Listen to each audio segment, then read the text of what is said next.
ओम नमो भगवते वासुदेवाय। आज के प्रसंग में गुणों की जो सुंदरता है वह शरीर से नहीं, गुणों की सुंदरता उसके मन और विचारों से होती है। सुनिए, प्राचीन काल की बात है। एक धर्मपुरी नामक नगर के राजा वीरभद्र बड़े ही धार्मिक, न्यायप्रिय तथा अनुशासन प्रिय शासक थे। उनके प्रधानमंत्री महामात्य ज्ञानदेव जी भी बहुत बड़े गुणवान, धार्मिक तथा भारी विद्वान थे।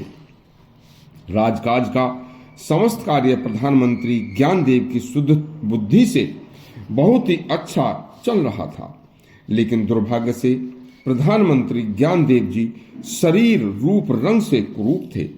पूरे राज्य में उनके गुणों की भारी चर्चा होती थी, लेकिन कभी उनके कुरूप होने का कहीं भी कोई जिक्र तक नहीं होता था। सभी लोग उनके गुणों को ही बखान की चर्चा किया करते थे। एक दिन राजा वीरभद्र ने हंसकर विनोदवश प्रधानमंत्री ज्ञानदेव जी से कहा, हे ज्ञानदेव जी, आप जितने गुणवान हैं, यदि आप इतने ही शरीर से भी सुंदर होते तो कितना अच्छा होता। ज्ञानदेव थोड़े चुप रहे और चुप रहकर बोले, महाराज, आप मेरे हाथ से कृपया एक गिलास पानी पी लें, कृपया मना मत करना।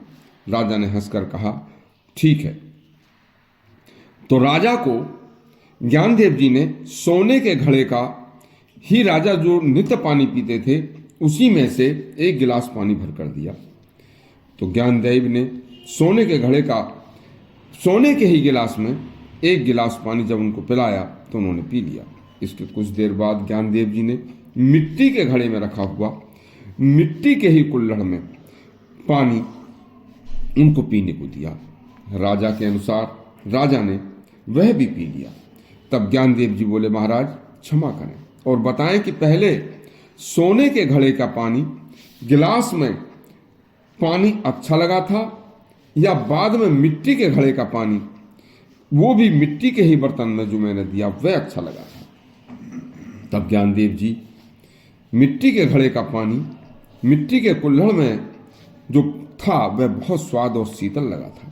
तब ज्ञानदेव जी बोले, राजन, आपने देख लिया, सुंदर सोने के घड़े का सोने के गिलास में पानी देखने में अच्छा लग सकता है, लेकिन गुणों में व स्वाद में मिट्टी के घड़े का ही पानी कुल्हड़ में स्वाद में भी और गुणों में भी ज्यादा अच्छा था।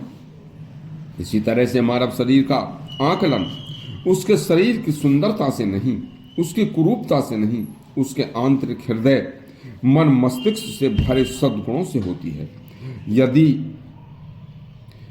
यदि नहीं तो किसी की कुरूपता उसके शारीरिक रंग रूप को देखकर भी कभी हंसी नहीं उड़ानी चाहिए। धर्मधुनी महाराज अष्टावक्र तथा संसार भर में मशहूर विद्वान आचार्य चाणक्य इसके उदाहरण हैं, जिनका शरीर व रूप रंग कुरूप था, लेकिन उनके श्रेष्ठ गुणों के कारण अष्टावक्र को मात्र 12 वर्ष की अवस्था थी, तब भी महाराज जनक ने उन्हें सिंहासन पर बैठाया था और एक 12 वर्ष के विद्वान अष्टावक्र के स्वयं राजा जनक उनके चरणों में बैठे थे।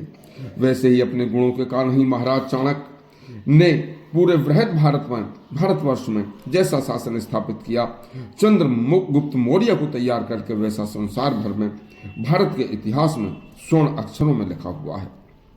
तो हे राजन, वास्तविक सौंदर्य शरीर से नहीं, मनुष्य के पवित्र मन और सौंदर्य से होता है। राजा को अपनी भूल का एहसास हुआ और राजा ने स्वयं प्रधानमंत्री ज्ञानदेव जी से अपनी गलती की क्षमा मांगी। यह शिक्षाप्रद कहानी है। यदि आपको अच्छी लगी हो तो हमारे चैनल सब्सक्राइब करें और घंटी दबाएं। धन्यवाद।